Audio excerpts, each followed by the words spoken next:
right, we live. Let's go. All right, ladies and gentlemen, boys and girls, welcome to another edition of Grown Women Gaming, Volume 63. We are happy that y'all are with us today. First of all, we're going to introduce our ladies, and then we're going to introduce our special guest for today. First of all, what's up, Delilah? We are happy that y'all are with us today. What's up? Glad to be here. First of all, we get some feedback, so I'm trying to clear that out. But yeah, definitely glad to be here. Looking forward to these topics you got for us, CHAREECE. And yeah, welcome to the show, Ronin. Thank you. All right, Miss Lady.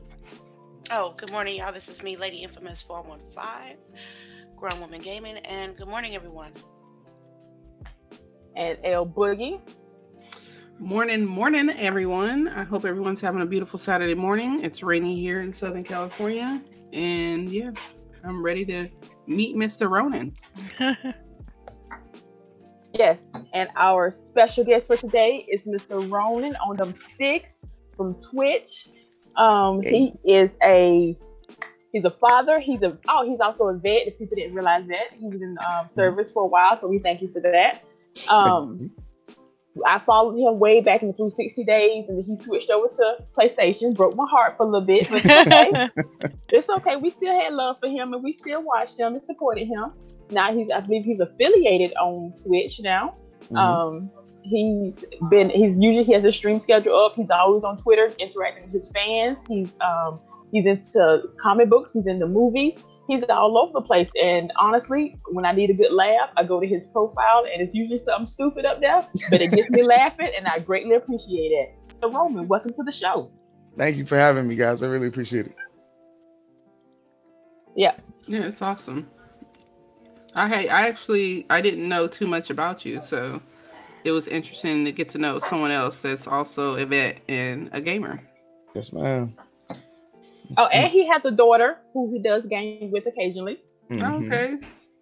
She's a little psycho, but all of them are. Yeah, aren't they? Yeah. Hey, let's not talk about that now. We don't want to get into your scope of your women thing now. Okay. Yeah, well, we ain't gonna start it this morning. Okay then. Okay. All right. What got you into gaming, Mr. Roman?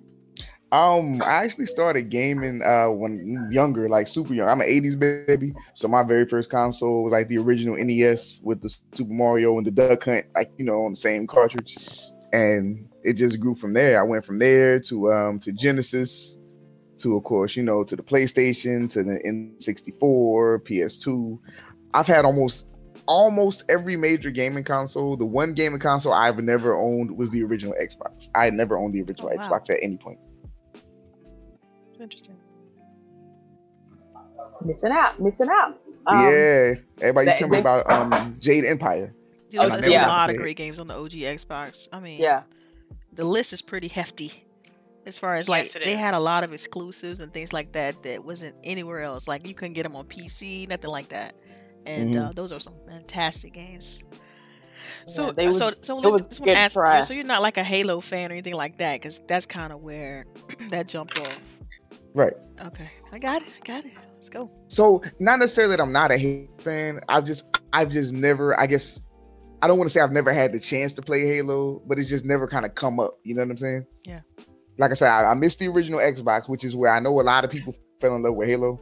I was heavy on the 360 days, as you guys know, that she just said.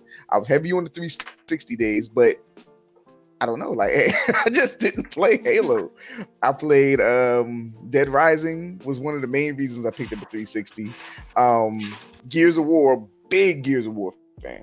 Played every rendition of Gears of War. Me and the homie actually just ran through Gears 4 when I came up on my Xbox One S. That was like a must do. Yeah. Of course, I played Fable. Like I played like a lot of the Xbox exclusive. I've just never gotten to like the core Xbox exclusive. So it's funny now because it's on Game Pass. So of course I have the Master Chief Collection downloaded. Right. I'm gonna be digging into it. I got it because I got years of Halo lore to catch up on. So it's gonna be a side project. Okay. Nice. All right. What's your top 5 games of all time? Whew. Yikes.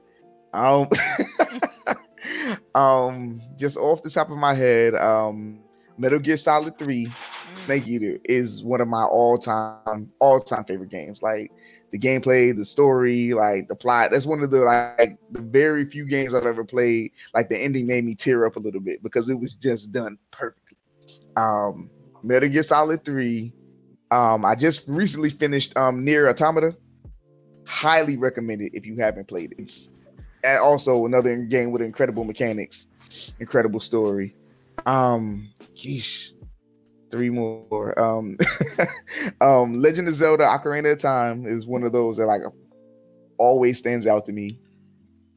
Final Fantasy 6 for Nintendo 64, not Nintendo 64. I'm sorry. Wait, 6? For SNES. Yep, Final Fantasy 6, the greatest Final Fantasy ever created. Okay. Yes, ma'am. Yes, ma'am.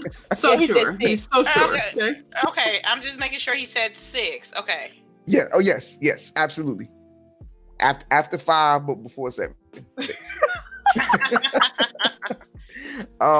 After that one, I don't know. I'm just gonna kind of throw one out there.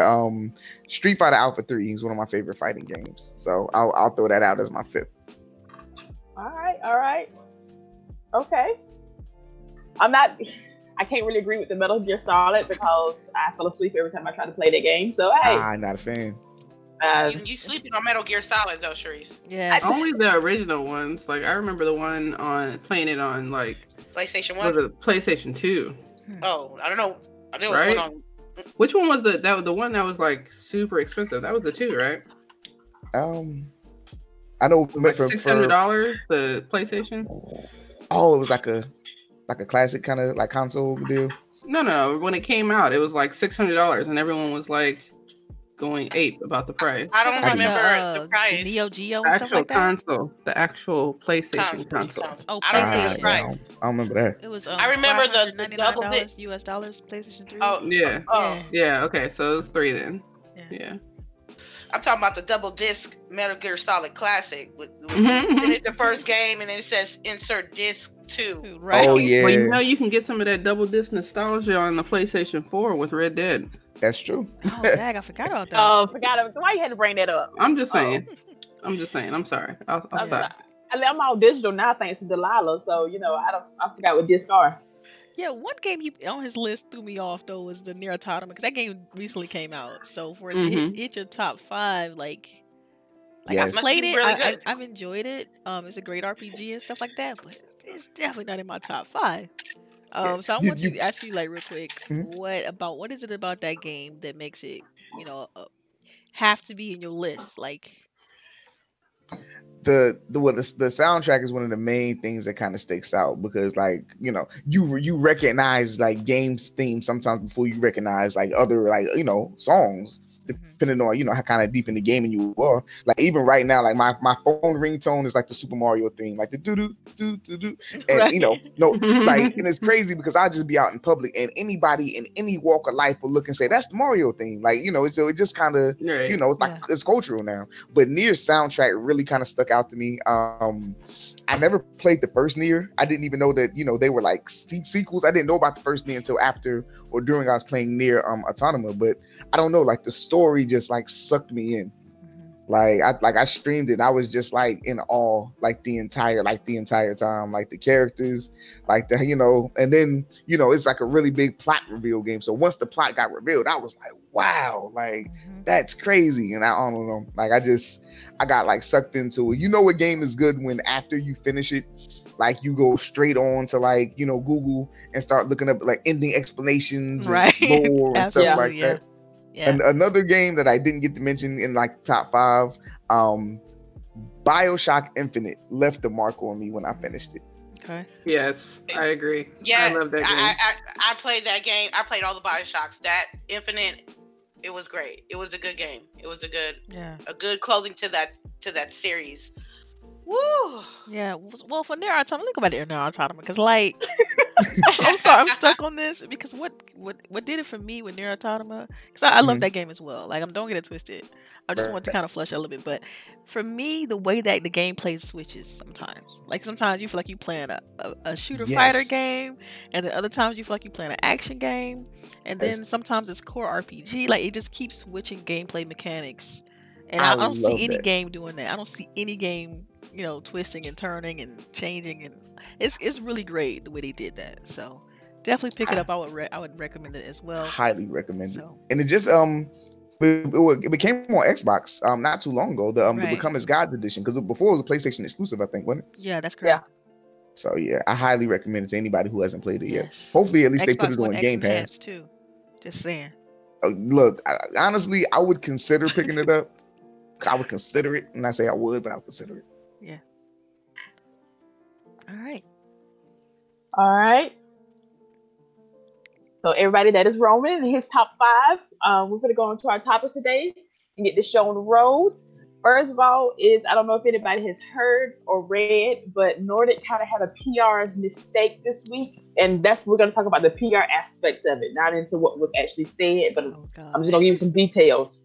Apparently, they had an AMA, which is Ask Me Anything for people who don't really know, but instead of going on Reddit or Twitter or Facebook, they went to let's just call, I don't even know the word, one of the dark websites, and they were kind of agreeing with kind of some racist sentiments, some sexist, the lollies. If people want to go Google that, I am not going to tell you anything about it. Very, very sexist with graphic intent, and they were basically agreeing with everything that these people were saying. And then the head of their PR department came back and said, "Oh, I did not research what I was actually looking up.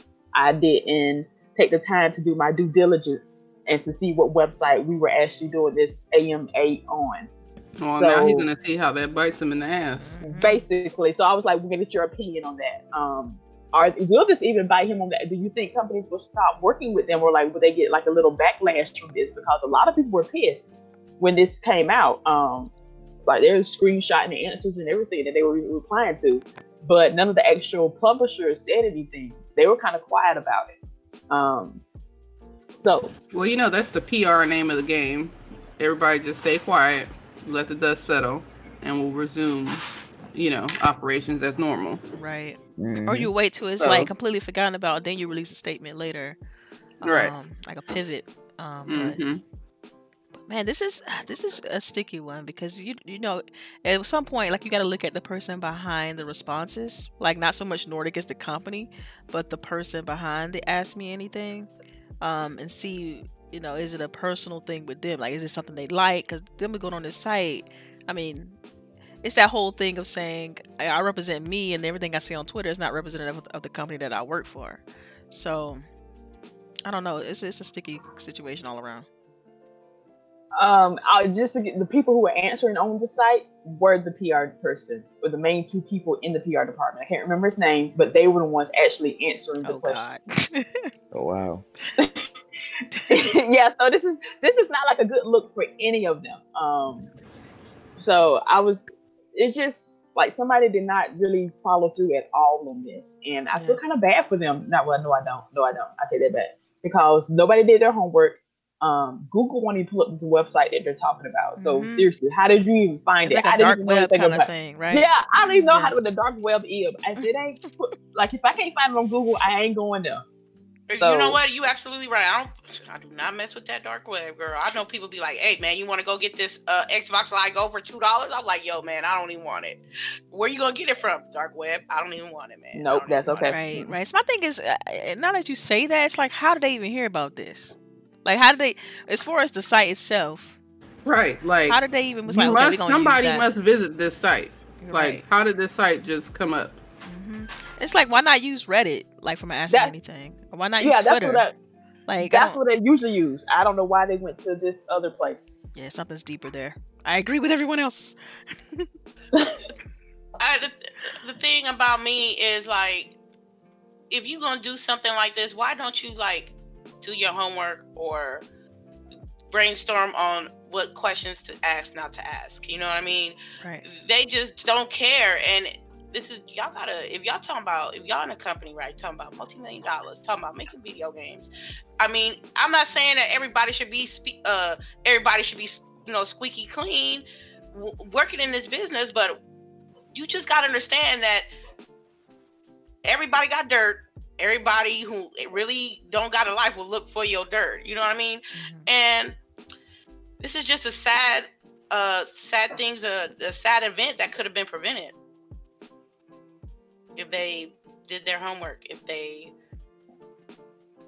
Oh my God. Answer these questions. I mean, come on, man. Right. I'm actually looking at what kind of things they were talking about, and I'm like, don't do it. I'm not doing it. I'm not talking. I'm not gonna say it. I'm looking. See, I didn't know that the questions and topics went there though. Like that's the thing. Like, they couldn't keep it. They couldn't keep it within the confines of this is THQ Nordic, and this is the games we're trying to talk about. No, not. Oh my God. No, like they even have they even included artwork. I was kind of upset. I even looked at work. So yeah, yes. I'm so glad we got like blockers and stuff on our IP at work. That, you know, yeah. But yeah, so we're gonna move on from that one. And first of all, before we get started to our next point, we're gonna go to, if anybody's watching our show today live on YouTube, this is our gameplay of the Division 2 beta that the girls and I played last night. And I think this is Delilah's stream right here. Is that correct? Yes. Well, no, this is actually ladies. Oh, this is ladies? Yes, Lady Infamous. Yep. This is her gameplay. All right. So we're gonna get everybody's opinion on this. As everybody plays it. Oh yes. Ask our guest first. Yes. Have you played the Division 2 beta? Yeah. What are your thoughts on it? I played it on both Xbox and PS4. Surprisingly, I really like it. I wasn't at the first Division. I'm not sure if it was just kind of like the snowy, kind of like everything kind of blotched out atmosphere or what it was. Why are y'all so upset with snow? Why y'all I don't know what it was, man. I don't know what it was, but first time I played the Division beta, and I was like, yeah, I'm not buying this. And everybody was like, man, you crazy? You not getting this? I was like, nah, I'm not getting it. And the people that did get it, they were finished with it within a week. And I was like, well, there you go. So when they announced the Division 2, I was like, I'm not getting that either. But, you know, open beta, it's like, might as well, you know, give it a chance. And I played it, and surprisingly, I was like, this is actually pretty fun. So, you know, me and the squad, PlayStation squad, we got on, and we were on, I'd say from like 11 to like 3 in the morning, just, you know, doing missions, you know, and we play squad-based shooters anyway. So we're, you know, doing call-outs, contact left, you know, bottom left, you know, watch your 6, XY, you know, XYZ. So we actually had a lot of fun with it. If it weren't so many kind of other big games coming out like in the time frame, I would even consider getting this day one. Day one pickup. So what other games are you saying are preventing you from not getting it? Well, right now I'm kind of like on my stealth kind of like exodus. I'm saying, I'm on what I'm calling quote unquote single player season. So what I'm doing is all the single player games and shit like, oh, I want to play that, but you know later, like you know when the fall releases, when everything drops, I'm kind of catching up on those now. So currently I'm finally playing Uncharted 4. Before that I actually went and paid Metro 2033. It's free on Game Pass because I heard good things about it, and you know Metro Exodus just came out. Right. So I was like, well, you know, let me see if I like the mechanic. I got Metro Last Light downloaded as well. As I said earlier, I got the Halo Master Chief Collection downloaded. Hellblade Senua's Sacrifice, I heard is a really, really, really good game. So that's also on my list. So I got a couple, you know, single player games that, you know, are usually 8 to 10 to 12 hour experiences I kind of want to dig into, because last year I spent entirely too much time on Overwatch. Entirely too much time. Backlog kind of heavy.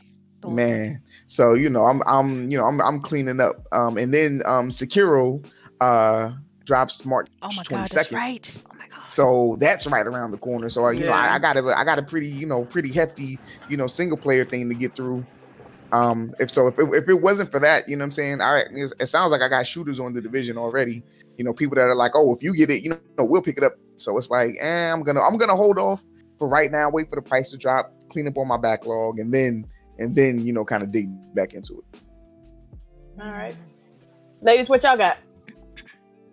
As far as what we playing? Yeah, well, no, about the Division 2 beta. Division 2 beta? Okay, so let me go into this. So playing with the ladies last night was fantastic. We hadn't done like a grown game night in a while, so it was cool to kind of just, you know, jump into a party with them, get in the game, launched off. All that was pretty simple and easy and fun, intuitive. It was fun just running around. The game is gorgeous, by the way. Very pretty game. Loving the environment. I like that it's not snowing.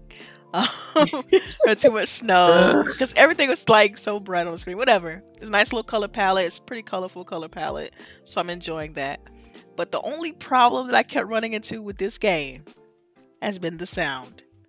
Every single time, like whether it was a bomb going off or bullets coming out of the gun, like it would cut out, or sometimes it would go completely silent, to the point where I would have to check my Xbox guide to make sure that the sound was still working. I'm like, yo, what's going on with the sound? So I quickly figured out that it was the game, and it completely killed it for me. It just completely takes you out of the experience, because you can't hear when your bullets are hitting the enemies. You can't hear when you your turret and things like that are launched out, when your grenades are thrown. You just can't hear anything, and you get no visual no audio cues about what's going on in the world. So that pulled me completely out of it. I just hope they fix it before launch. But outside of that, it was pretty fun. I felt like the enemies weren't as spongy, but they had just more enemies coming at you. Yes. So I like that way better than just sitting there, constantly shooting the same enemy over and over. And then the enemies that were heavily armored, like you could literally see the armor on them. And as you kill them, the armor started kind of coming off of them and stuff like that. So you could really kind of visually see that you were wearing them down. I like that. It's a lot of good things to like here. The movement is still pretty fluid. So, I mean, the guns still feel kind of samey though, but that's a whole nother conversation. I let one of the other ladies go into it some more too. So, all right, I'll go next. It's good playing with friends. That is a plus. I tell you. I don't know how it's gonna be if you on your solo tip, because I haven't experienced that yet. I know with the Division 1. I didn't really enjoy it when I was playing by myself. But that, it took me like 15 minutes to get the fluid of the controls. To be honest with you, it's just like, it looked like a copy and paste, but a good one.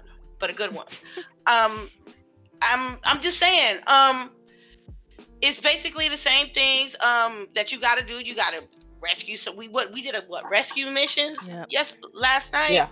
And a lot of management is going to be in place too, which is good or bad. It depends on the person. But like that sound, like we were cool. Like the first hour and a half, it was like, we trying to save the world and shit. The last 45 minutes, I couldn't hear. Like Delilah said, I couldn't hear the bullets. You had enemies sneaking up on me. I'm like, where these come from? I couldn't hear them. Why? Because the sound was messed up. That just threw me off. With the level up system, why should we go to the base of operation to level up our character? Because of the quartermaster. I didn't realize that till later on in the game. We did get some pretty good loot. I can't wait. I'm gonna try to see if I can go to the dark zone probably later on today or tomorrow. But I'm with Ronin here. I'm gonna wait till the price go down, or if this is gonna be an issue with the open beta, it's gonna be probably like a day one or a patch within the first week of the release of this game. But I don't want to I can't justify spending $60 on a game that they can't even get as something as simple as the sound on point. I'm telling you, it's really not that simple. But all right, it's not that simple. Nah. Then they gotta fix it though. LBOOGIE. They do have to fix it. I'm not saying that I'm gonna have my time to say my gripes, which are a lot of you guys' gripes, but like no part of game development is easy. Well, I think we get spoiled with fabulous games that come out, and we're like, oh well, everybody should be able to do this, but yep. And in reality, it took like 500 people, like right. So, and not everybody has the talent with them. People leave, people have issues. I understand that, but isn't like a sound like the main thing that they have to like take care of in a game?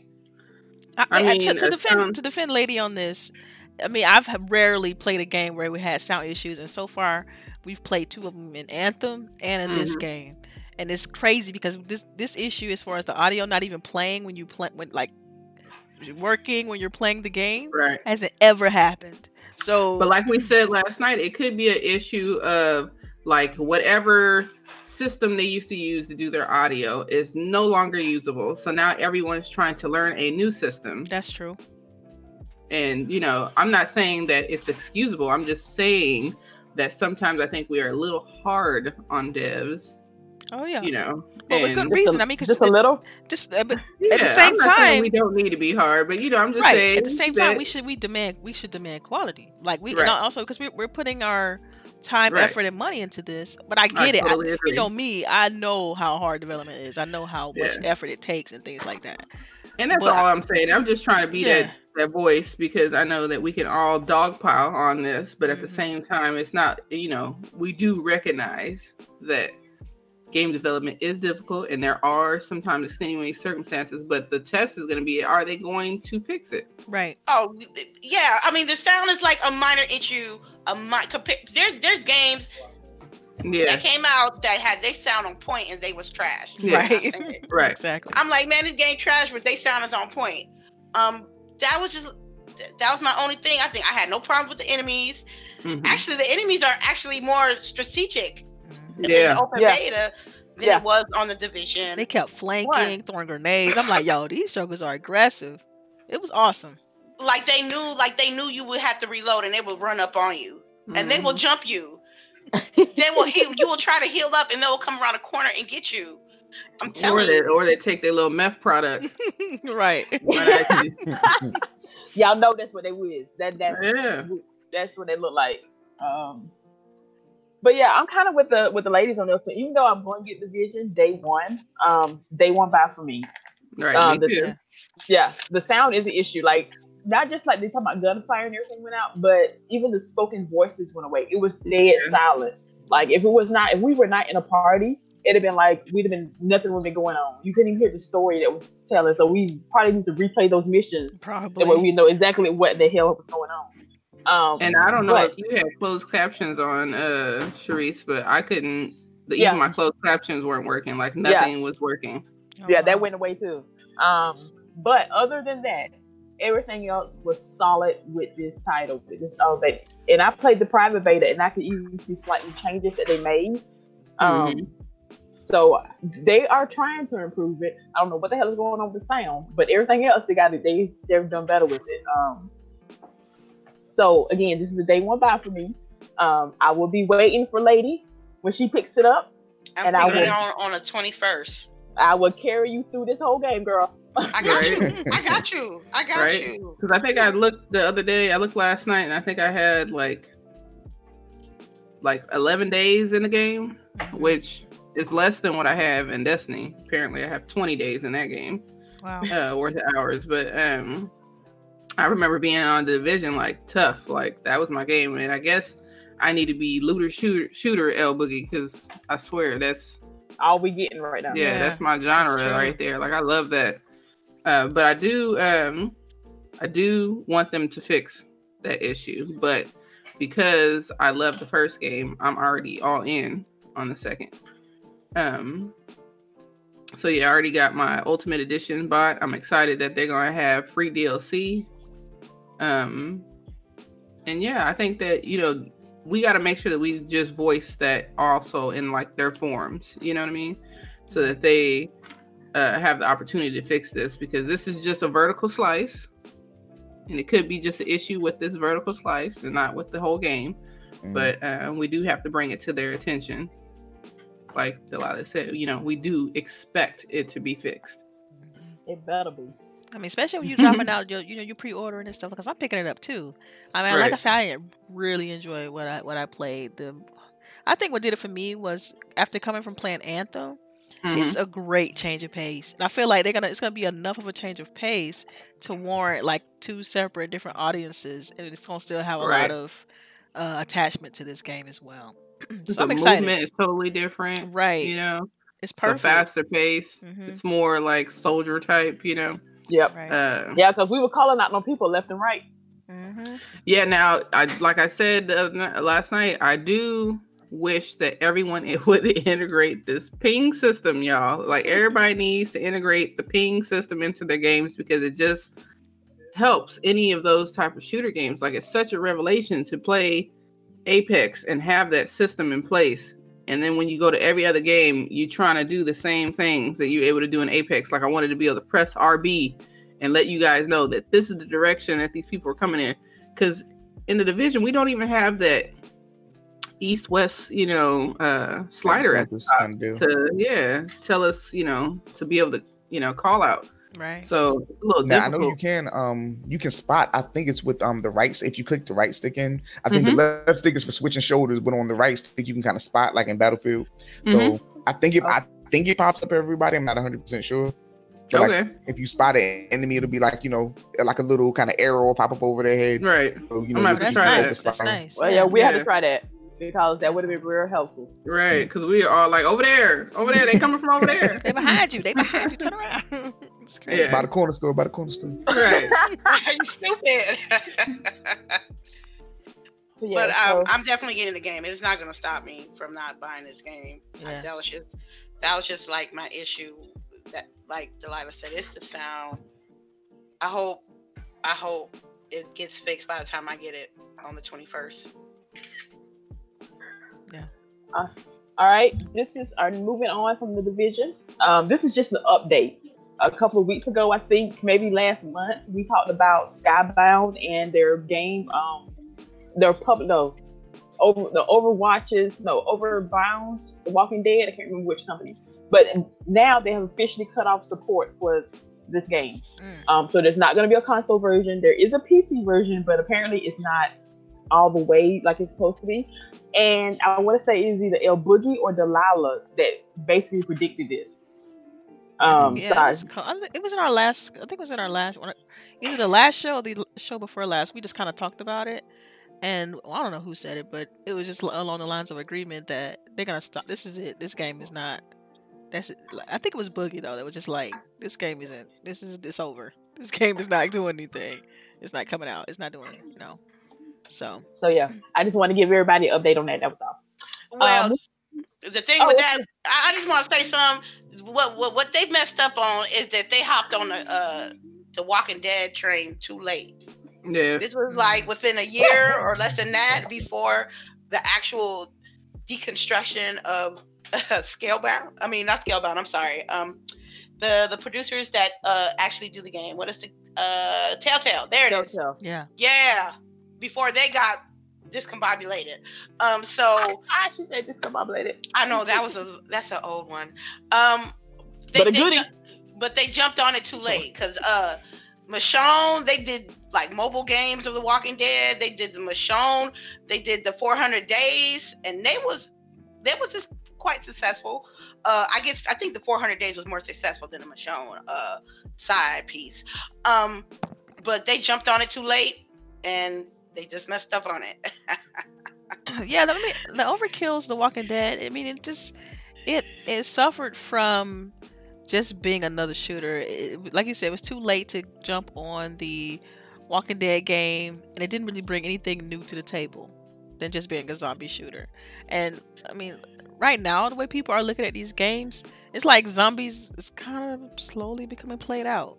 So having another first-person zombie shooter is just like, okay, what's this? This looks like so-and-so, and so the interest in it is bad. But I also heard that, I think this was going into the topic that we had last time, was that the game was super buggy, like crazy buggy on PC. And so you had gamers that were trying to play the game and couldn't, was reporting their issues to the Overkill team, and nothing was really being done about it. And so it's unfortunate because I hate seeing development houses and studios go through stuff like this where they have to either cancel a game or pull back or can't release something. I just hate seeing it because I feel like a lot of people's jobs and livelihood are on the line when it comes to things like this.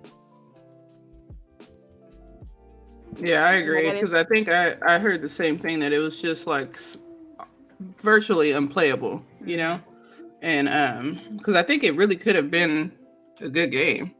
I was interested in buying it, but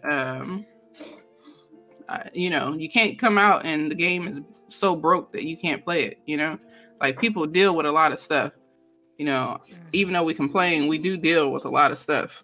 But You got to be able to play the damn game. Ronin, how you feel about this? I'm unfamiliar with like that studio. I kind of saw about the kind of the debacle on Twitter with everybody talking about it. But as far as like the zombie genre, like I feel like just about everything that's done has been done already. Right. Some people have their preferences to zombie games. Whether it's your Dead Rising, your what is it, Dying Light. Like I don't know, like I kind of feel like the genres played out. Like we pretty much done it all at this point. And then you got like games coming out like Days Gone, World War Z. Like it's not over. Like it's still a bunch of other zombie shooter games that's coming out. So they had a lot to compete with from the jump. Yeah, that's true. Like the apocalypse theme is always cool, but it doesn't always have to be zombies. All right. Anything else? I'm good on that one. Does anybody have a favorite zombie game? Ooh. Call of Duty Zombies. I don't know if that counts. You are too funny. That's the truth. Call of Duty Zombies. Now, which zombies variation though? Black Ops 2. Man, just in general. Go with Black Ops 2. Okay. Black Ops 2. If I had to choose, Got you. No, if we're gonna do a zombie game, we gotta go with one of the originals, Left 4 Dead. That's the one. That's the one. It. Left 4 Dead 2. Left 4 Dead 2. Yeah. I always be getting left. Yeah. So I don't know. I always be getting left at Left 4 Dead. I'd be like, yo, I'm shooting the zombies in the boat, or the helicopter just leaves, and then I'm like, they left me. Man, wait a minute, can't you play Left 4 Dead 2 on Xbox One now? I think so. Aren't they back compat? I think one of them is. I can't remember which one. I'm about to look it up now. Listen, because if so, I'm with it. Like, let me know if y'all trying to run a campaign. I used to live on Left 4 Dead 2 on 360. Now, I haven't played Left 4 Dead 2 like it's super heavy, but I know that one though. The first one. Yeah. I know the first one heavy, but not. I really didn't play the entirety of part 2. Yep, it is. It became back compat on. Wow, this is mad. Oh, it came out in 2016, March 29th. Say less, man. I might go to, honestly, to keep it a band, I might go to GameStop today, man. I might go. Yeah, they need the sales. Go ahead, go right on ahead. They need the sales. Yeah. They need all the money. They definitely do. We actually pulled that topic. They definitely need the sales, man. I'm just waiting outside. I'm waiting outside with some money, waiting for them to give me this good ass sales. You know what I mean? Like, you know what? Like, that's not gonna get rated. Like everybody's going to hit them circles up when they going out. Then I'm telling you, like half the store is freaking pops. I mean, yeah, the little pops figurines and T-shirts and trinkets. It's not even a game. It's like one floor games now. Yeah, they acquired. I can't remember the name of the show. The store that they acquired some time ago in order to try to expand their portfolio past the games. You talking about the Geek? Yeah, oh, okay. yeah. It's like I can't remember what it's called. It's Geek something though, but yeah, it's like consumes the store now. You go in there, I'm like, yo, you got more tchotchke shit in here in the video games, right? So yeah, so store's already small enough as it is. You go in there, I'm tripping over shit. Like, yo, y'all want somebody to sue you? It's big facts. All right, so Pokemon had a direct this week. They are finally going to put Pokemon on the Switch, and they released the names of the titles: the Sword and Shield. Is anybody picking up Pokemon on the Switch? I thought that there's already been what was it with Pokemon Eevee and that was Pokemon Pikachu. These are Pokemon games, right? Correct. I think they were basically remakes to a certain extent. Mm-hmm. These are actually the first real Pokemon games. They go into a new area, new place, new Pokemon, brand new. They already picked. They got 3 starters out that look like something that somebody on drugs drew, but it's brand new. This is nothing. Yeah, and I heard the art style was looking like what's that, Jump Force? Like the art style was looking close to like Jump Force or something. Mm-hmm. Yeah, it looks more like, it doesn't look like 3DS type, which yes, they have done, and I'm just like, yo, for real. But I never understood why they always come out with 2. Why do they always come out with 2 different games? Because they don't put all of the Pokemon characters. Characters in each game. They getting y'all. They taking y'all money. Yeah. So if you want, like the certain, I mean, people in general, like the people who like. Well, you know, one of the perks of the old one. And listen, I'm like Gen 1 Pokemon. I played Pokemon Blue version, and that's it. So when people be talking about, did you play Pokemon? You know what I'm saying, Magenta? I'm like, I don't know what you're talking about. if it's past the original 151 Pokemon, I don't know what nobody's talking about. That's right. So I know with me, you know, I had, like the Game Boy Pocket. I had blue version. My brother had red version. If he had something I wanted, we get the little link cable, link it over, switch Pokemon. And by that, at that time, it was like, wow, this is technology's amazing. And we just, you know what I'm saying? Right. We got one Pokemon one, and that would be it. So I'm guessing now with the Switch, it's kind of going to be similar but you're not going to need the cable no more. Just, you switch them over Wi-Fi or whatever, which is, it's cool for the new gen. But for me, like I'm out the game. I'm too old, man. I'm too old. So that's a no from him, I'm assuming. Yeah. Anybody else? I guess I might get it for the kid. I'm gonna say I might get it for my daughter. I'll just stick the Pokemon Go on my phone because that way I make sure I get my steps in throughout the day. Right. Yeah, I don't know how. I'm probably gonna wait on this game. I mean, I've never been a huge on Pokemon. So for me, I mean, I played it on my I had a Game Boy. I used to play it on that Game Boy Advance or whatever, and I played it on that. But outside of it, I've never been big on trying. I remember playing Pokemon. I think it was called Pokemon Stadium. I remember. I remember that one. Yeah, on Nintendo. That was awesome. That was a great game. And but as far as it went, like I don't know all the extra new Pokemon they got out with the weird combinations and girl, they got so many. It's insane. But I don't know. I hope it does well because I mean I don't doubt that it's gonna sell, gangbusters. But I just we'll see. I don't know. I'm not gonna call it yet. Let's just say that. All right. It's a maybe. It's a maybe. Understandable. So everybody, if you're in the chat right now, go ahead and get your questions ready. That way we can go ahead and start answering them and start noticing them. Lady, you gonna watch them out for me? Yeah, I got you. All right. So our last topic is Overwatch is thinking of banning certain heroes during its seasonal play. So not taking away out altogether, but if you are doing seasonal play, you only get to use certain type of heroes, and then in the following season, that list will be switched up. So each season will have different heroes. That way, I guess everybody can get a play. What are your thoughts on this, ladies? And Ronin? Yeah. If the meta wasn't so janky right now, that wouldn't really be necessary. And I love the fact that Overwatch is a constantly evolving game. But when you throw something, almost technically game breaking into the mix, and then you try to, you buff things here, you nerf things there to try to, fix it, it's like you kind of create a mess. Like, and I don't know, are you guys pretty heavy on Overwatch before I start, throwing around characters and patch notes and all that other stuff? I mean, I'm pretty familiar, but are you saying that last character that they introduced messed everything up? Not Baptiste, not him. When they first introduced Brigitte is when they broke the meta. Yeah, you talking about Bridget? Bridget, Brigitte. I don't know why they trying to call her Brigitte. That's like people calling Target. Oh my God, I love Target. So I think that's how you pronounce it, Brigitte or Brigitte. Okay, wait. How do country folks pronounce it? Bridget. I mean, yeah, it looked like Bridget to me too. That's how it's said here, but it's a Swedish character, so that most people kind of pronounce it in that character's like tongue, because whatever. But y'all know who I'm talking about. The dialect aside, y'all know who I'm talking about. But when they dropped her, she pretty much was a DPS and the tank, and she healed. Wow. And so she pretty much came through and broke everything. So they ended up nerfing her.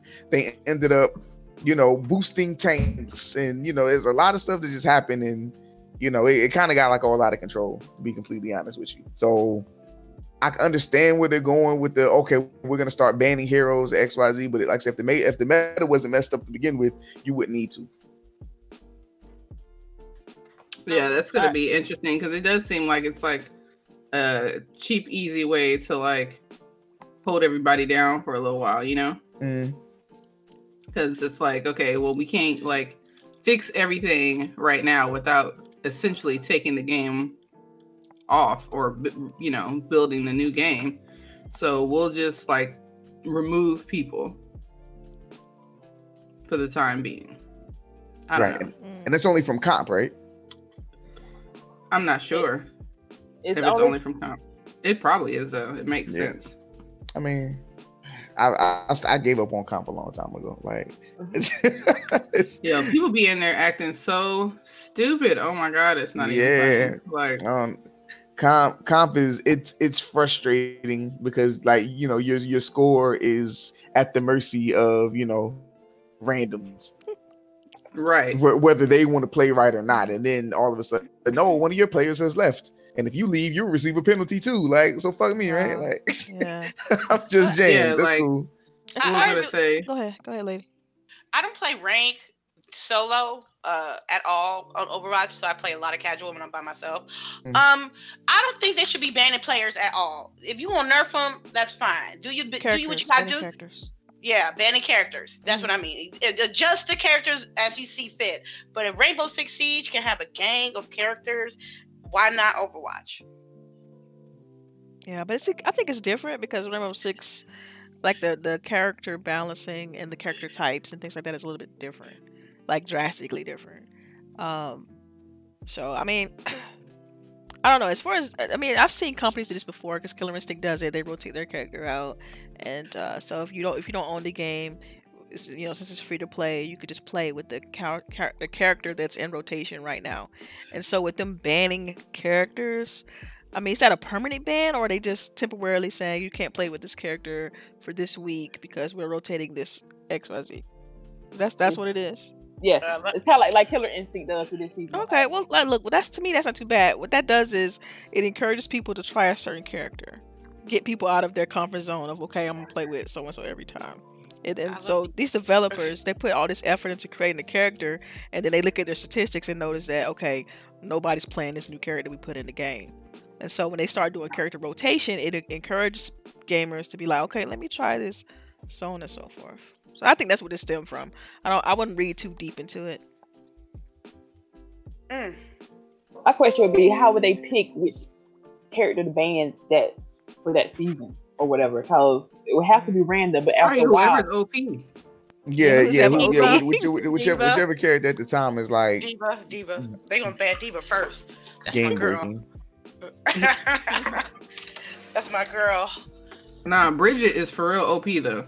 Like, yes, she is. They nerfed her now because her shield bash just used to do like 50 damage. Yeah, I was like a death sentence, but they reduced it to like 5 or something now. I think like it doesn't do as much damage, but you're stunned. And then she like constantly heals herself, and I was like, "Yo, this." Yeah, they did buff her healing. Yeah. Yeah, you were like, as soon as you saw somebody pick her, you was like, "Yo, we about to kill this bitch." Yeah, you gotta go away. Kill her first. Yes, you ain't lying, LBOOGIE. Because you can like try to move the objective, and then she'll come there and almost got an enemy all dead and stuff, and then she come in swinging that shit, and you like, yo, you gotta get this bitch out of here. I'm like, yo, what is her reach? Yes. I'm so mad at all of y'all. Why? Why? I know who not to pick when I play Overwatch. No, you need to pick. Chareece was picking her. That's why she's saucy over there. No, especially if you was somebody that wasn't like the greatest Overwatch player, which I think pissed me off more about her because I'm like, yo, you don't even know how to play. You just in here just swinging wildly. You know what I mean? Like just in here just swinging shit wildly. And because she OP, you like getting all these points and thinking you tough. Mm-hmm. So I don't know. I'm glad she got buffed. Maybe people gotta have a little more skill now with her. Spicy. Lord. All right. And moving on. Amy, Henning calls single player games is harder and harder proposition. Basically, she's saying that it is hard for a studio to actually do a single player game because it is basically, I guess, not a big return on it. For the amount of time spent making the game. Because as you can tell, it takes longer to make a AAA game nowadays. Up to 3-4 years? Yeah, shoot, possibly longer if you think about Red Dead and things like that. Mm-hmm. So honestly, is it possible that single player games might look at Division that we play right here. Division does have a single player aspect to it, but it's still a multiplayer game. Like we played the single player story to get last night as a multiplayer. Is that the future of gaming now? That all of this is this? I think, and this is just kind of my opinion, I think it differs in the fact that when a single player game drops, when a God of War or Uncharted, when something like that drops, you're getting the complete game at launch versus, you know, for a Division, an Anthem, a multiplayer game that they can drop technically in pieces and, you know, patch here, patch there, patch this, patch that. And, you know, and I'm not a game developer, so I can't really delve into how much time XYZ makes to do, you know, so on and so forth. But if you look at what we get from single player games, we're getting complete games when we get them. We're like the game is 100% done when we're getting it. Everything's complete, everything matches up, everything's been tested, you know, good to go. With multiplayer games though, especially the multiplayer games as of late that we've been getting, you know, they've had to patch in, do a patch for this, do a patch for that. We'll be adding this later. We'll be adding that feature later. So I feel like both single player games can maybe potentially take a little bit longer, but you know, with multiplayer, I would rather get a complete product, like, you know, with everything working the way it's supposed to be working, you know, as less glitches as possible versus, you know, okay, we'll just throw it out now, charge you full price for it, and then we'll fix it as we go. But can't you say that like single player games tend to be more linear, so it's easier because you have a start and a finish, and with multiplayer games it's like ever evolving, so there's all these unknown variables that you know they try to account for, but in reality we're all human. You're not going to account for everything, right? So I mean, I think that's why we tend to get like a more complete game for single player, because like you literally have to have start and finish done. You know?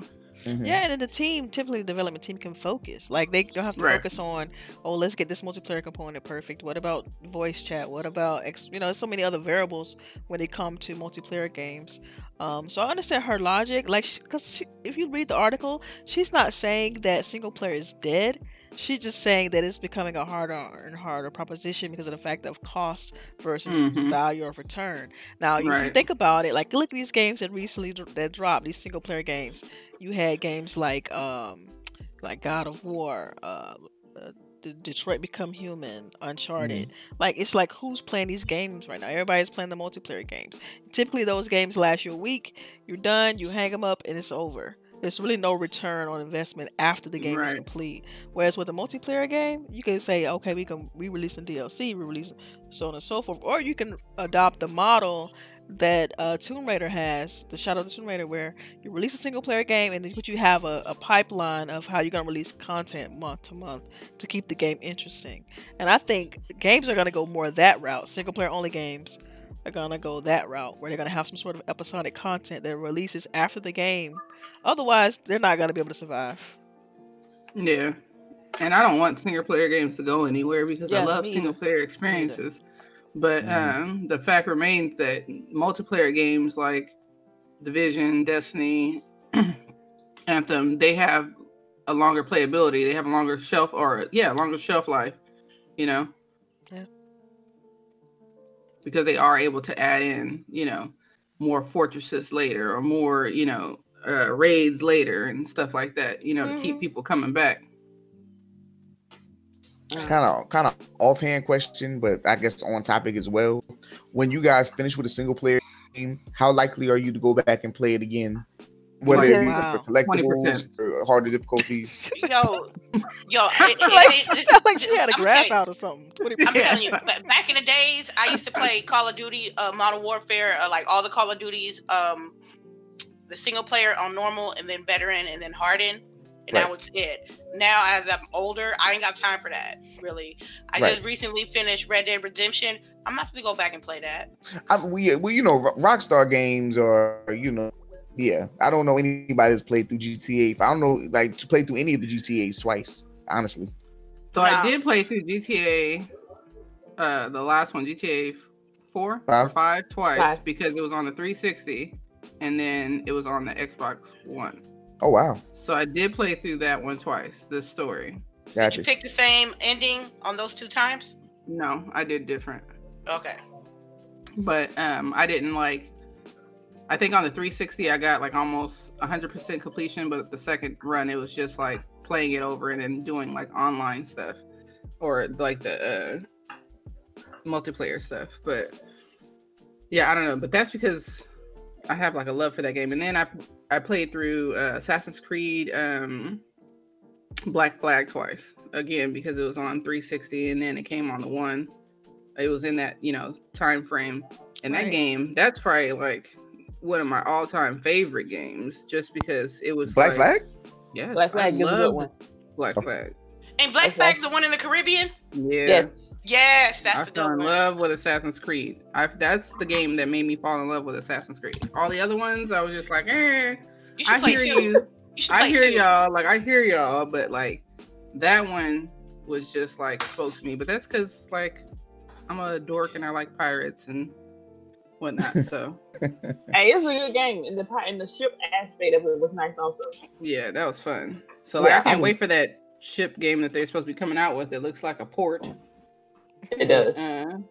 I do not hear that often when Assassin's Creed comes up. When you ask people what their favorite Assassin's Creed, yeah, seriously, when I ask people what their favorite Assassin's Creed game is, everybody kind of defaults to 2, or they'll default to Brotherhood. Well, maybe they're all fake. No.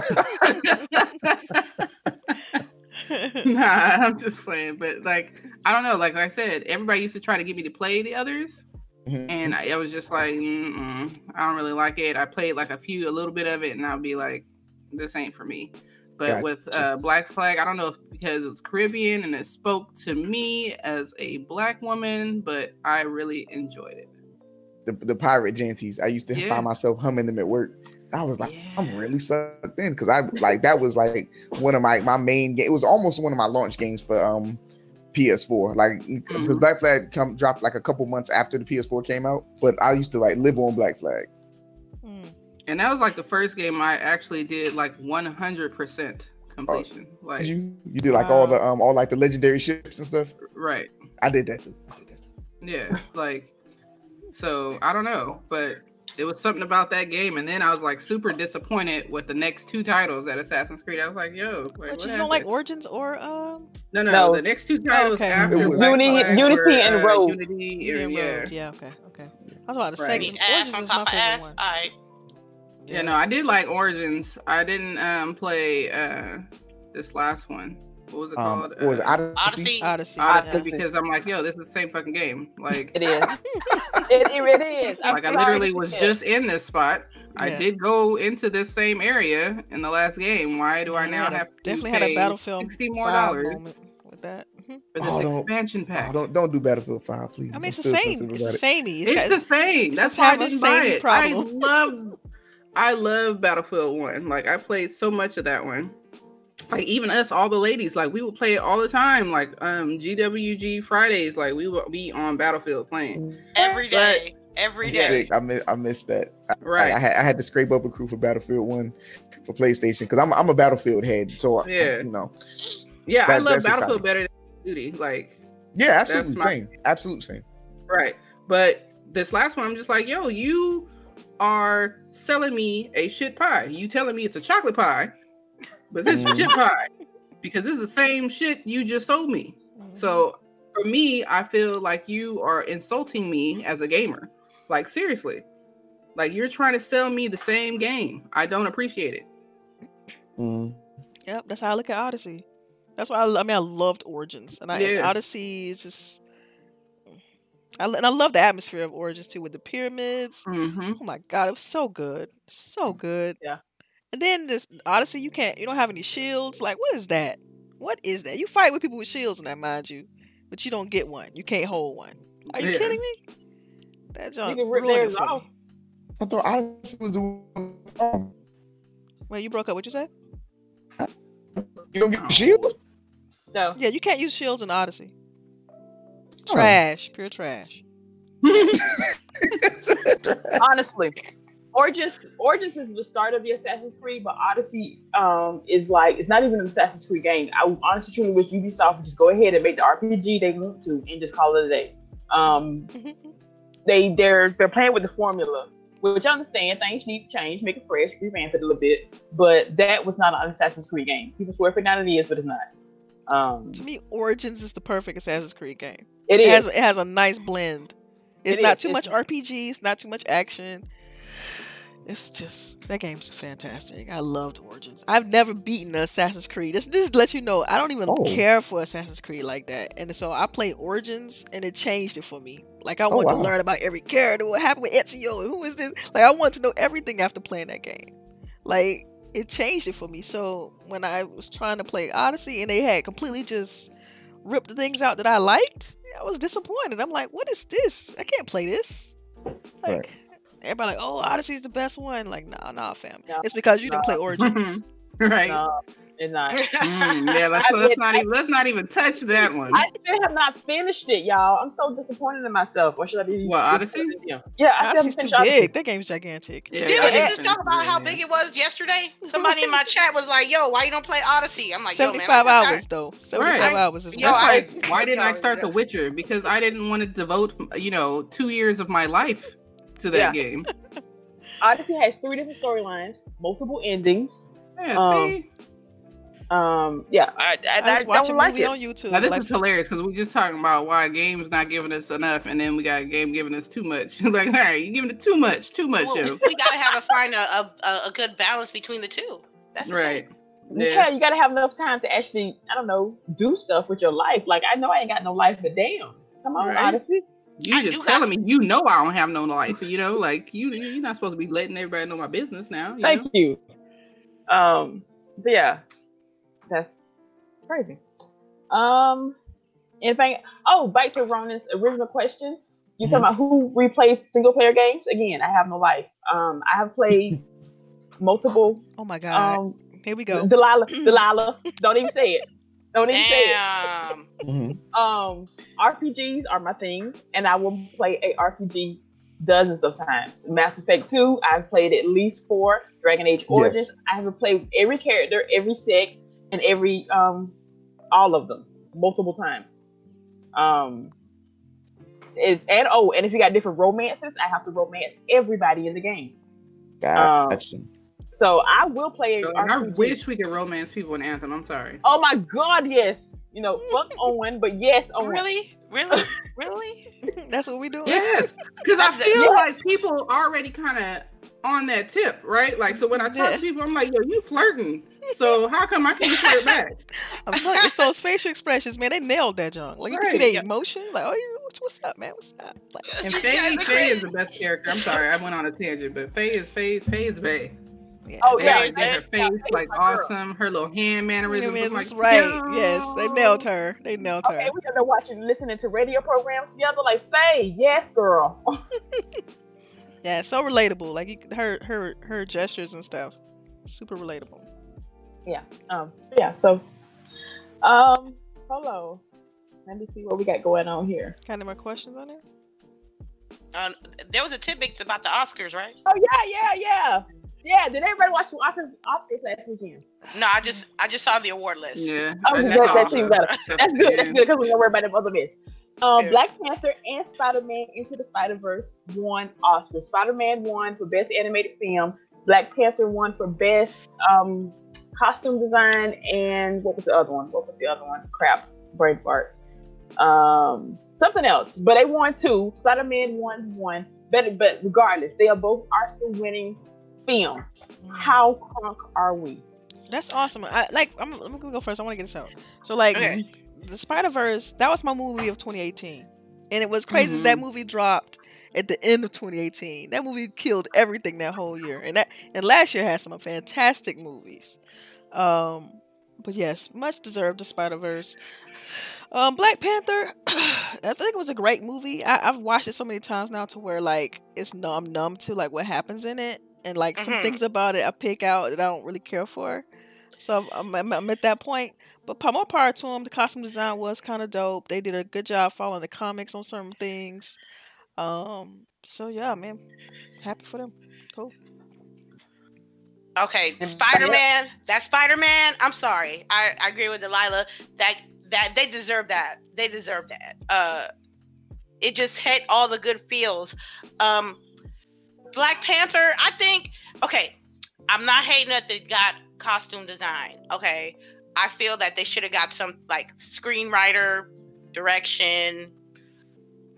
One of the actors should have gotten something like. Yeah, that's what I'm saying. I didn't understand why none of the actors got anything. Like, I'm not hating on Regina King. Michael B. Jordan's performance was on point. Yeah. Yes, I was actually afraid like a great bad guy.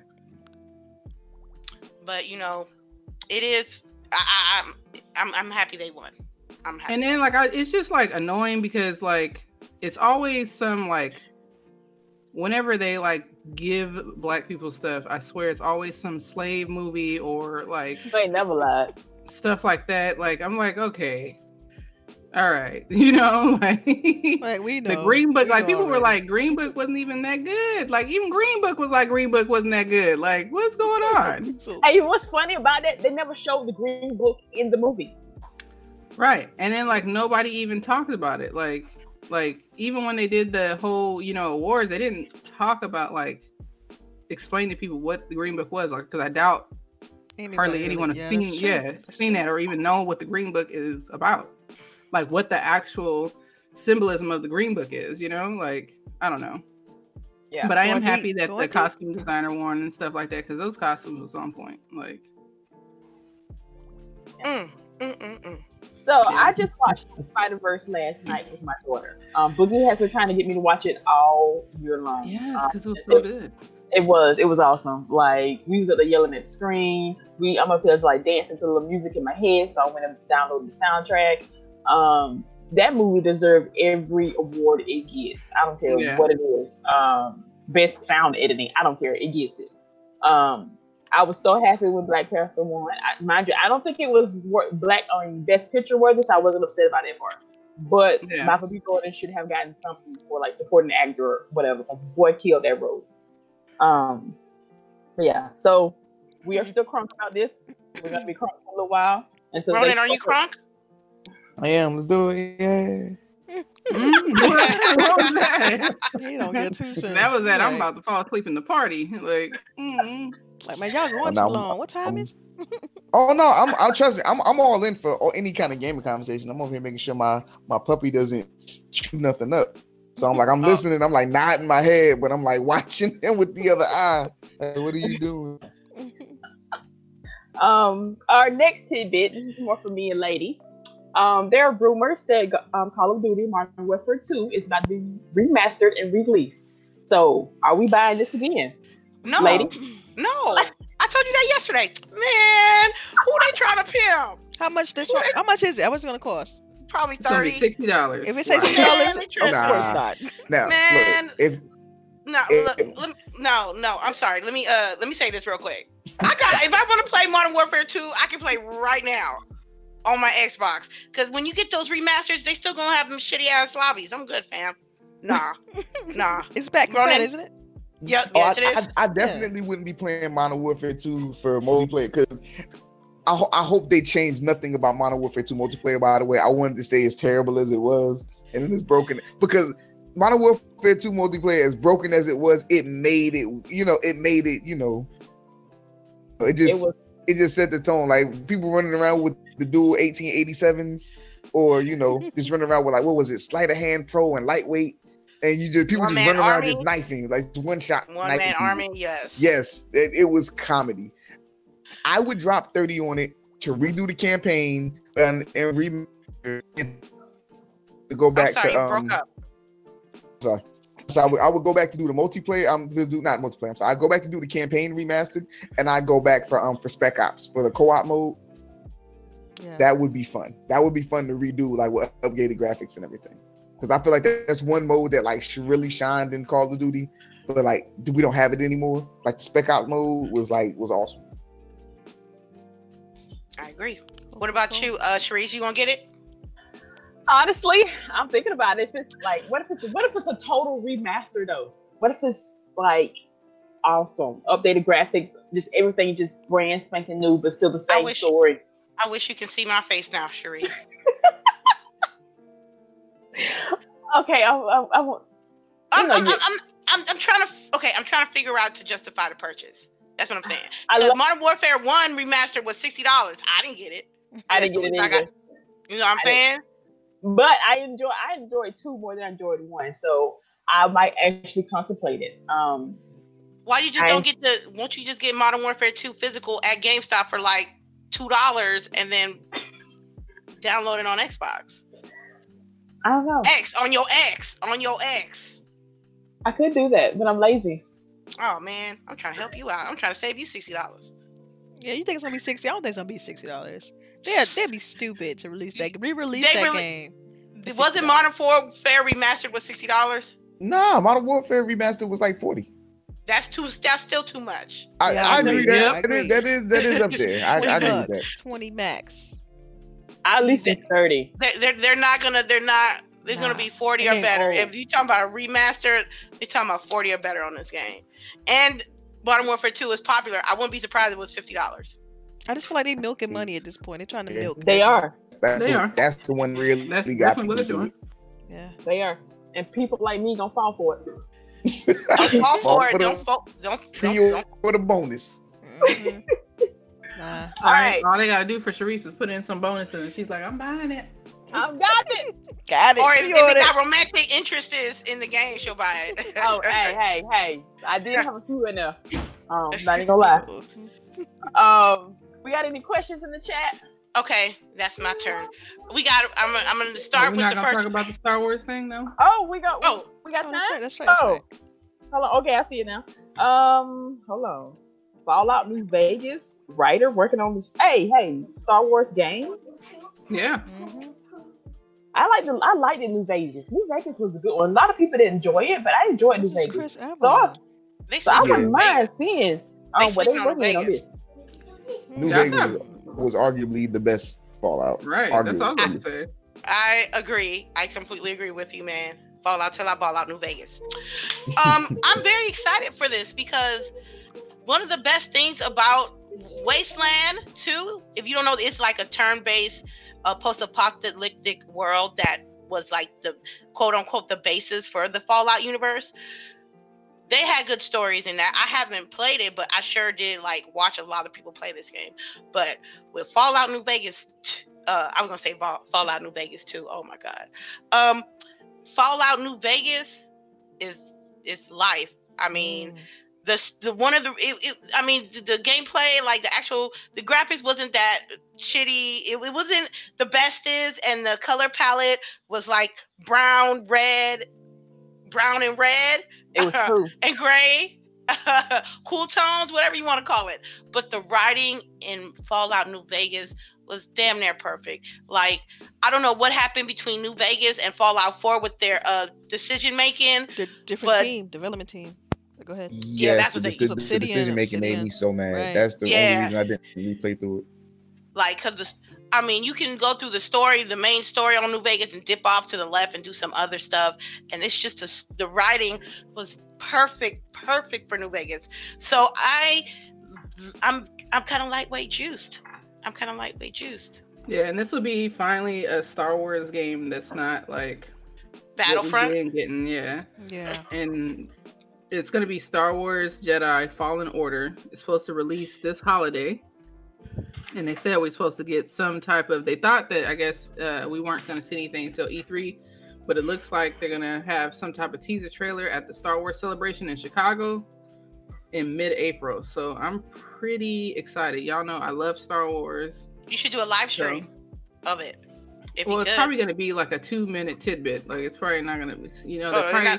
You're probably going to look up and it's just going to have the name Star Wars Jedi Fallen Order in black. Like, right. And that's it.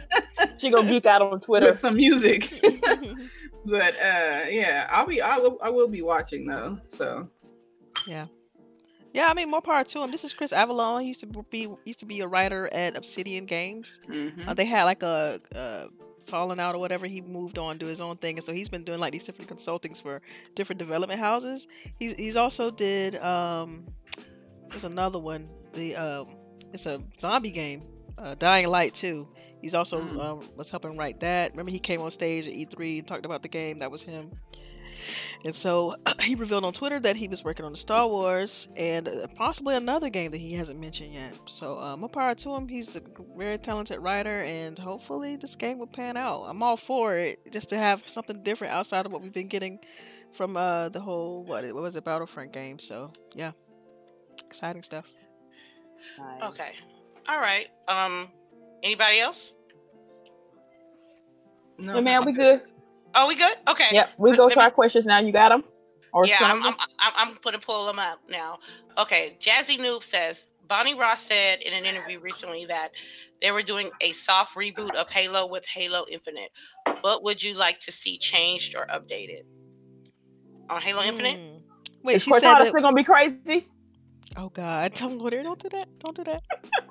No. So like, okay. So I just want to clarify. So Bonnie Ross said that Halo Infinite is a soft reboot.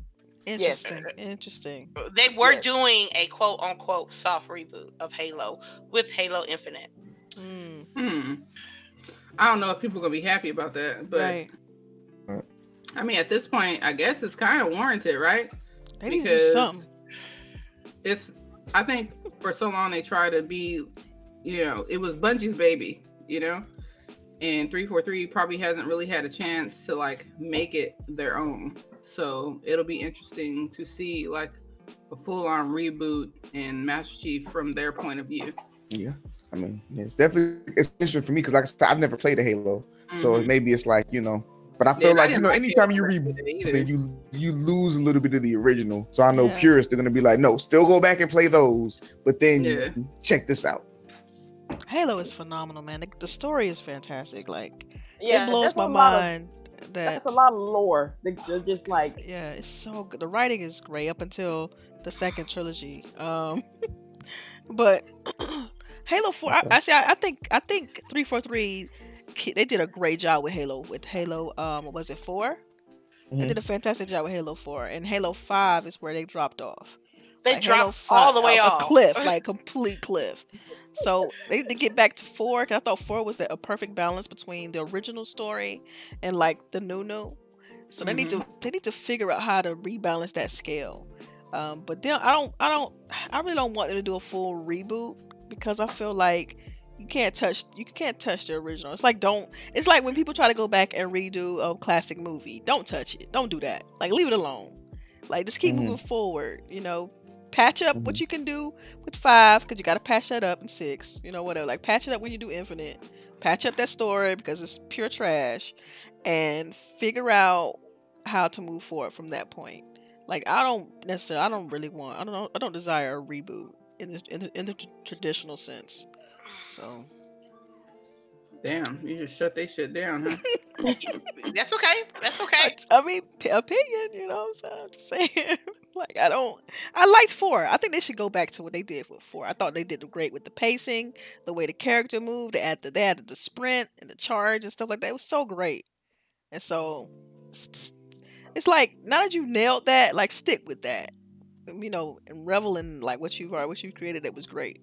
Don't try to be Bungie. Like, be 343. Okay. Yeah. Anybody else would like to chime in on that question?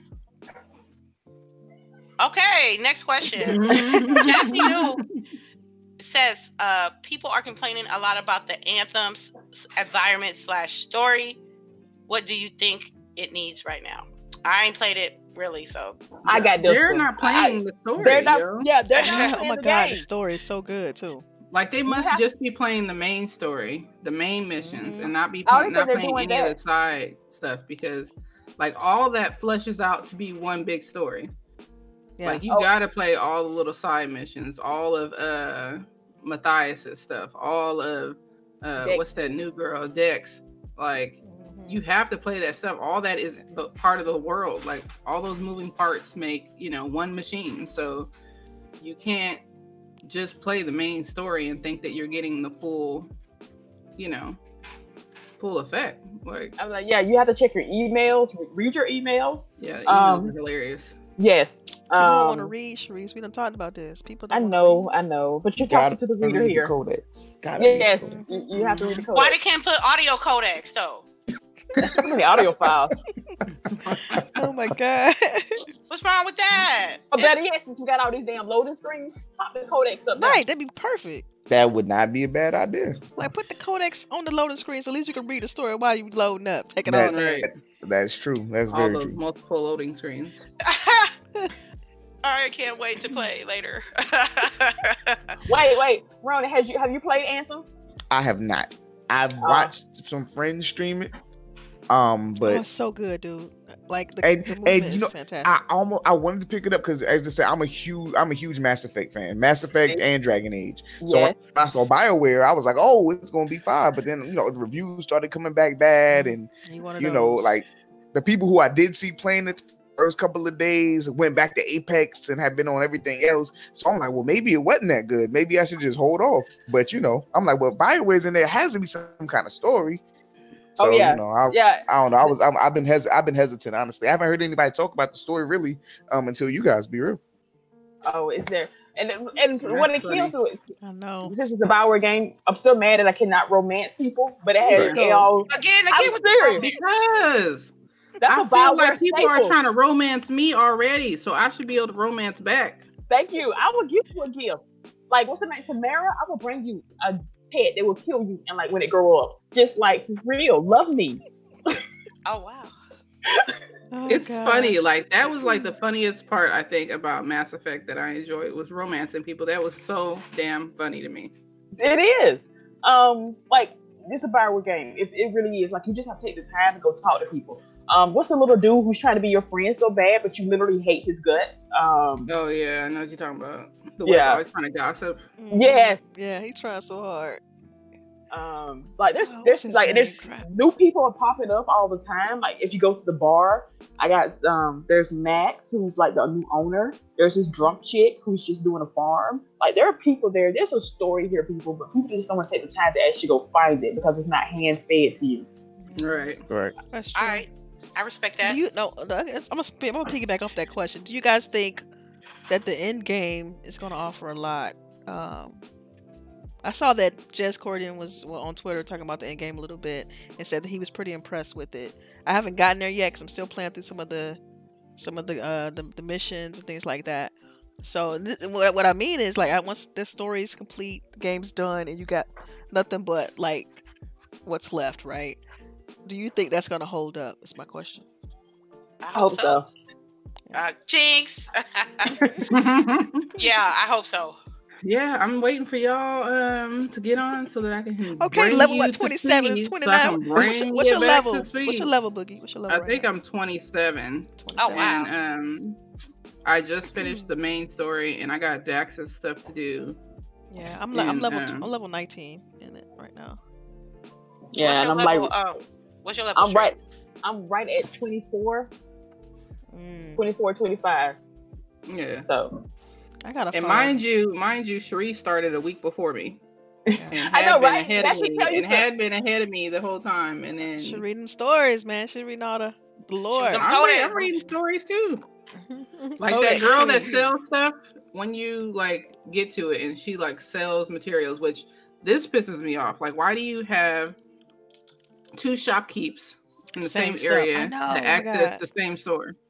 Like, I don't get that. I didn't understand that. But the little girl who's the voice of, I don't know if you watch Bob's Burgers, she does the little girl with the rabbit ears, and she also was on Last Man on Earth. Last Man Standing. Yeah, Last Man on Earth, you're right. Yeah. But very, you recognize her voice right off, but her stories are so damn hilarious. It's not even funny. Like, you gotta talk to this lady. Now, what's her name? Which one is she? Samara. That's right. Yeah, Samara. Yeah, right when you get off the platform. I know who y'all talking about. Yeah, her stories are crazy. Like, she's crazy. What's that lady name who thought you was her daughter? What was that? Oh my God, let's not talk about that. Oh my God, dude. Yeah, that tear up when I first started hearing it. I was like, yo. I was like, she's calling, like, oh, you look at my daughter's eyes. And I'm like, okay. It develops more than that, too. It gets crazier, yeah. And then she emails you afterwards. After it's all done, she emails you. So you have to, like, go back and read it. And I'm like, nah, this is too much. It gets deep. Yeah. It gets real deep. Right. So that's why I'm like, there's story there. If you just going in playing the bubbles that say main mission, you're not getting the full story. Right. Like, right. Oh, and what's a Sentinel Brienne? Like she's she's weird. So awkward. Socially awkward character. Where is her fan fiction? Awkward. Where is her fan fiction? Right. Right. Like for real. It's this game. Yeah. Louise and Bob Burgers. They did a good job of making the characters like have their own personalities though. Like just think about how we're referring to them. Like they have, you can see the personality, which I appreciate that. That's some detail right there. So yes, I kind of forgive them for screwing up Andromeda. I kind of forgive them. Yeah, nah. Kind of. Kind of. I'm still kind of bitter. Any more questions? Any more? Yeah, I got one. Super Cooper question is: do you think games should be reviewed pre-release or day one, or pre-day one patch? I like how we include the patch in. Wait. Where is this question? It's between when boredom sets in and when boredom sets in. Do you think games should be reviewed pre-release or pre-day one patch? Ain't that the same? That's kind of the same thing. That's why I had to read it. No, wait. Think about it. Anthem got reviewed before the patch came in. Right. It didn't. And it plays completely different now. So if you had to post patch, she probably meant post patch. Yeah. Yeah. So now, if you had to give Anthem a review now, I'm sure it would get so much higher than what it got the original. It got. Right. Especially because the games just aren't 100. You know, when they first come out. So it's like, if you're reviewing it before that day one patch, you're not reviewing the game that we're about to get. Right. Right, because you're not going to get the fixes. Because a lot of those fixes happen last minute. Mm-hmm. So, I don't know. I feel like games should be reviewed day and date when they release. Like, I don't think it should get because I feel like they're so obscure these days. They're so, what's the word? Have a group mentality behind them these days.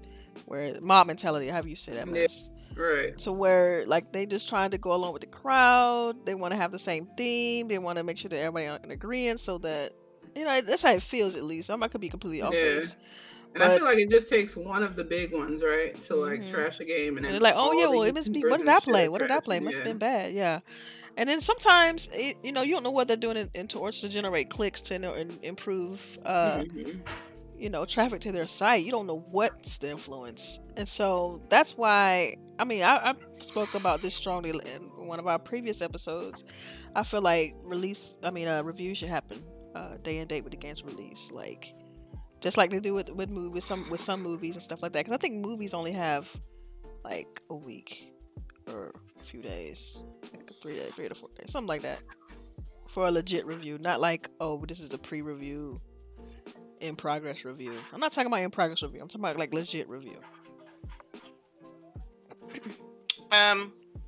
With me, you gotta before you can properly review something, you gotta do the full body of work, because you're not giving the developers and the gaming companies a chance to show what they really have.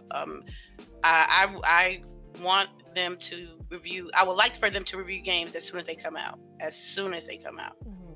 So you have some of a leveling perspective with consumers as well, so they see what you see. Because when you review something that's pre-released, they're not going to see what you see. So some people who will really take that to consideration before they purchase a game. I feel if you review a game day one, you can give them a more honest perspective of what they messed up can be improved, and it gives a better thought of what to say to the consumers about the game. Let me see. Anybody else want to answer that question before I go to the next one? It looks like we got 2 more questions.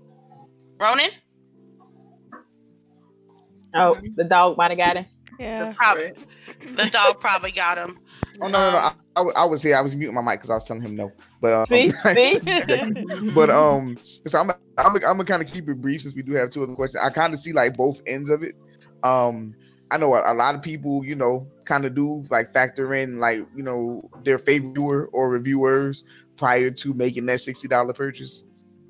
But then I kind of like what you said, as far as day one patches and everything, like things are changed. Like for example, I heard Anthem's like load time did get cut after it did get that patch, which is one of the glaring things that a lot of reviewers saw. Because I listened to and read multiple reviews, and load time, enemies spawning out of nowhere, and a lot of that did get fixed, after that patch hit. So I don't know. I feel like it's kind of room for both, but yeah, I don't know. I'm kind of on the fence on that one. All right. All right. Let me just go straight to the next question. When boredom sets in, I think Anthem doesn't get enough credit. They're giving us a full game with no season pass. What are your thoughts on this? And should this title be given more time to prove itself? Ain't that? Yeah, I'm gonna agree. Okay, I'm trying to say this the right way. Any game that puts efforts like they did with Anthem should give them a certain amount of time to prove themselves, because it's an original game. BioWare does have good stories, and I'm really hoping that with due time that this game will be better than what people perceive it to be. Right. Anybody else want to talk about that?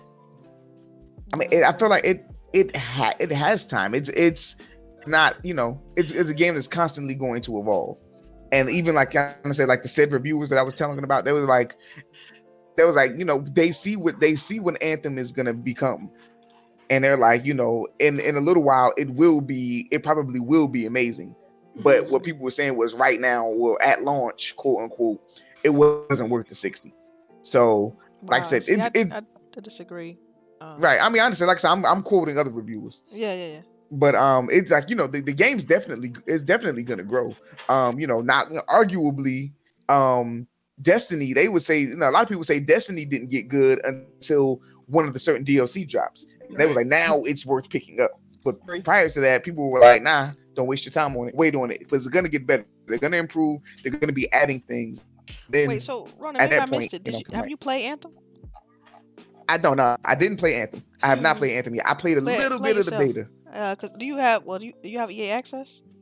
Maybe on Xbox. No, he's slowly coming back to the Xbox. Because if he does, you can play 10 hours of it right now and decide for yourself, homeboy. I got 10 hours waiting on me. I got 10 hours waiting. So. 10 hours waiting. Yeah, you just gotta make sure you close the game as soon as you're done playing it, because it'll run in the background. Yeah. Yes. Got you. Okay, that's something I can look into then. Cause try it for yourself. Cause people who I've heard voice their strongest opinions and negativity about the game haven't played it. Like that's the part that blows my mind. It sounds like, Ronin, you're gonna play the side stories too, and you'll see absolutely. Some of his feelings too. I think this is right up his alley though. Like I think just from hearing from what he likes is when he was talking about Nier Automata. This is gonna be right up his alley. He's gonna be like, "Yo, Anthem." Like, like I can see it. I can see it now. But anyway, sorry. Okay, no problem. Anybody else want to chime in on this question before we hit our last one? I just want to say it's awesome that Anthem is giving us DLC for free. Now, apparently it's just not catching on, because Destiny 2, not Destiny 2, but the Division 2 is also going to have its DLC free. So, that's a new wave right now. Hey, if you're going to have these constantly evolving games, give us our DLC free of charge. That's the way to keep me coming back for it. If I know I'm always going to have fresh stuff that I don't have to pay money for. Right. And, it's already have its microtransaction element in the game, so that's not so much. I guess that's how they're going to make the money, instead of charging for the DLC until they have like a large enough DLC that warrants charging for. Like, I think that's the play, and it'd be great if the other developers adopt this model. I think it's a great look. All right. Our last question, same old Primal Data.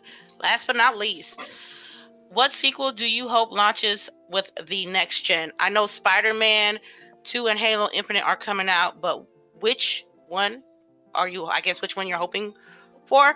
I'm not even, look, man, I'm gonna keep it 100. I'm not a big Spider-Man fan, so I'm not excited for the sequel that's coming out. I am more excited about Halo Infinite more than Spider-Man 2. So What about you guys? I don't think I have to, with this question, I don't think it had to be just those two games. But if I had to pick between the two, it would definitely be Halo Infinite as well. Much as I rag and complain about Halo 5, I still love Halo. Like, and it's not changing. The lore, everything about it is just fantastic. So,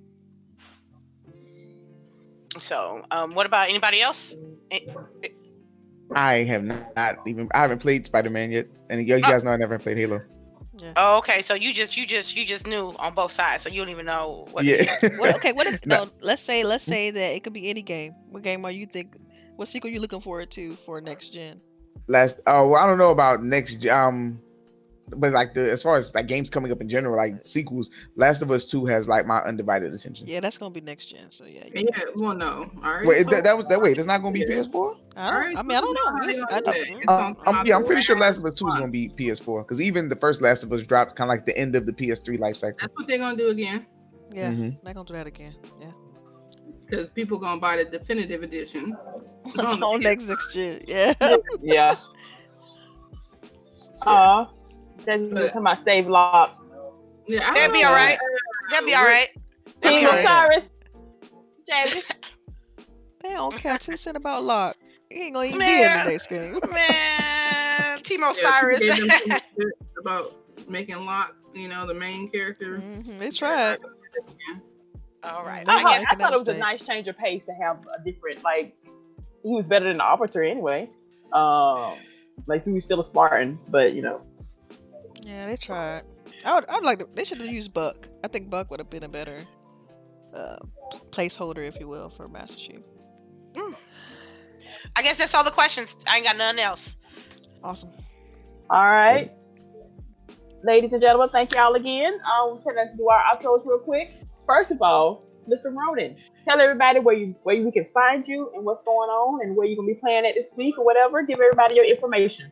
Absolutely. Well, I am a Twitch streamer. So twitch.tv/RoninOnTheStickz is the best way to find me. I usually stream 4 to 5 days a week, normally around 9:30 Eastern time. Twitter is at RoninOTS because I couldn't fit on them. AM or PM? My YouTube is just Restless Ronin. I'm kind of slow with my uploads on that. I'm more so kind of a Twitch guy. And then Instagram is RoninOnTheStickz as well. And I really appreciate you guys having me. Pretty cool talking to everybody. Also, I have no friends on Xbox anymore, so everybody add me is Loveless Space Ronin. Please add me. I'm so lonely. You had to add that in. I'm so lonely. All right. Well, I will definitely add you, and it has been a pleasure having you on the show. So happy that we got to interact with you today. Yeah, this has been awesome. Like, I love having these little spotlights. Hopefully we can keep this going. Yeah. Yes, Ronin, you are. If we need you to come back on, would you be happy to come back on this chat with us one day? Absolutely, I would. I had a lot of fun this morning. Awesome. Good. All right, outros, lady. Delilah, what you got? Oh yes, you guys know you can find me right here on Grow Women Gaming on Saturdays, but also you can catch me on Twitter at Delilah_HD. Thank you, Ronin. Thank you, Chad. Everybody was real awesome today. We appreciate you all, and we'll catch you guys next Saturday. And tonight I will be on Tick Podcast, so catch me there. And I'll catch you guys later. All right, what you got, LBOOGIE? All right, again, thank you, Mr. Ronin, for coming by. Thank you to everybody in chat for making it interesting. You guys can find me on Mixer, LBOOGIE0208. Little girl, can you stop crumbling up that bag? And or on Twitter, LBOOGIE0208. Everywhere, pretty much. You guys can find me. Make it easy for you. And yeah, thank you guys. Oh, and I'll be on the next podcast tonight at 7 p.m. Eastern. Look at our girls. Oh, twerk it. Right. Twerk it. Just twerk it.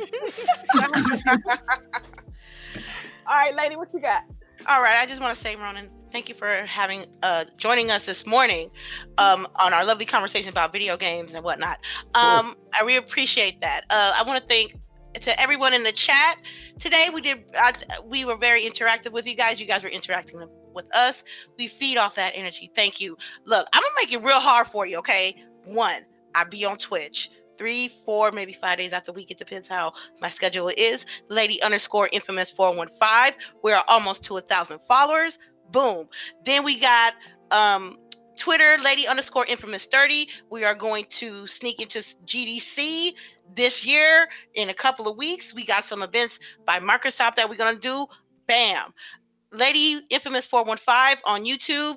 There's my archives of all my streams. I might do like a vlog here and there. Grown Woman Game Night is there. Just thanks for the support, you guys. You guys have fun this weekend. Make sure y'all play these games and be kind to each other. That's all. All right, and it's your girl CHAREECE here. You can find me on Twitter. You can find me on Mixer at CHAREECE because I'm not complicated like everybody else. You talking to me? No. Yeah, I am complicated. I am complicated. But I stream in the morning times, sometimes usually between 7:30 and 9. I play all types of games. I don't know, just come chat with me. I'll be there. But yes, again, thank everybody for stopping by. Thank y'all for hanging with us, for chatting with us. Thank you to our listeners who listen on other platforms. We greatly appreciate y'all too. And for our lookers, we appreciate y'all also. Thank you. Y'all made our numbers go up today. Thanks, yes. Lurk. All right, see y'all next week. All right.